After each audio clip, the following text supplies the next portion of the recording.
ಈ ರಾಜ್ಯದ ಮುಖ್ಯಮಂತ್ರಿಗಳು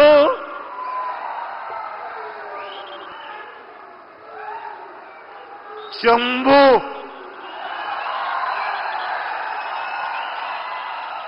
ಈ ಚಂಬನ್ನ ಯಾರು ಕೊಟ್ಟವರು? 10 ವರ್ಷ ಡಾಕ್ಟರ್ ಮನಮೋಹನ್ ಸಿಂಗ್ 2004ರಿಂದ 2014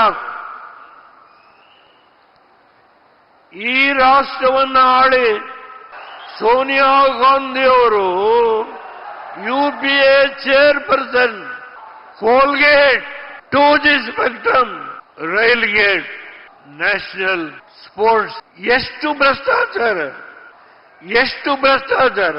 ಈ ರಾಷ್ಟ್ರದ ಸಂಪತ್ತನ್ನ ಸೂರೆ ಮಾಡಿ ಚಂಬು ಬರಿದಾಗಿತ್ತು. ಆ ಬರಿಯ ಚಂಬನ್ನ ಯಾರ ಕೈಗೆ ಕೊಟ್ರು? ಈ ಕಾಂಗ್ರೆಸ್ ನಾಯಕ. ಕರ್ನಾಟಕದ ಮುಖ್ಯಮಂತ್ರಿ ಸಿದ್ದರಾಮಯ್ಯ, ಉಪಮುಖ್ಯಮಂತ್ರಿ Indian national Congress president DK Shivakumar. ಈ ರಾಷ್ಟ್ರದ ಸಂಪತ್ತು ಲೂಟಿ ಮಾಡಿ ನರೇಂದ್ರ ಮೋದಿ ಅವರಿಗೆ 2014ರಲ್ಲಿ ಬರಿ ಚಂಬನ್ನ ಕೊಡ್ತಾರೆ.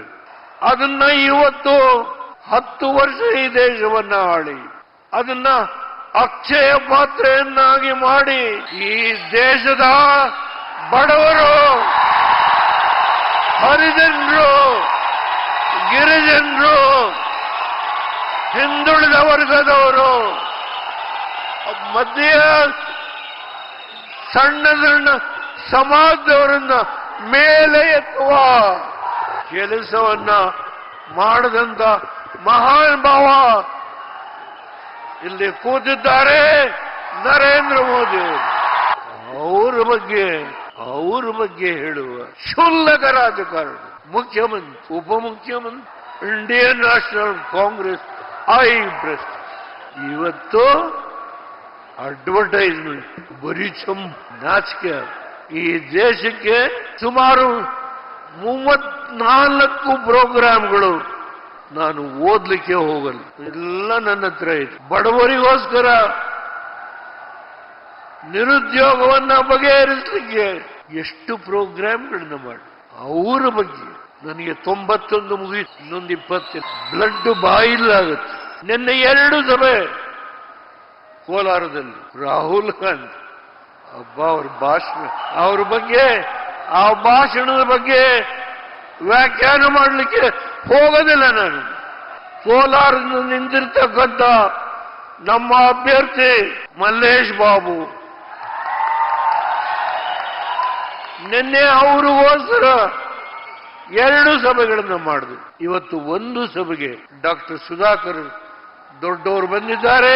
ನಾನು ಒಂದು ಮಾತನ್ನ, ನಿಮ್ಮ ಅನುಮತಿ, ನಮ್ಮ ಪಕ್ಷದ ಒಬ್ಬ ಶಾಸಕ, ನಾನು ಬಿಜೆಪಿಗೆ ನೀವ್ ಹೇಳಿದ್ರು ಮಾಡಲ್ಲ. ಅವರ ತಂದೆ ಪಿಳ್ಳಪ್ಪನವರನ್ನ 1 ರೂಪಾಯಿ ಖರ್ಚು ಮಾಡದೆ ಹೆಗ್ಡೆ ವಿರುದ್ಧ ನಿಲ್ಲಿಸಿ ಗೆಲ್ಲಿಸಿದಂತ ದೇವೇಗೌಡ ನಿಮ್ಮ ಮುಂದೆ ಹೇಳ್ತೀನಿ.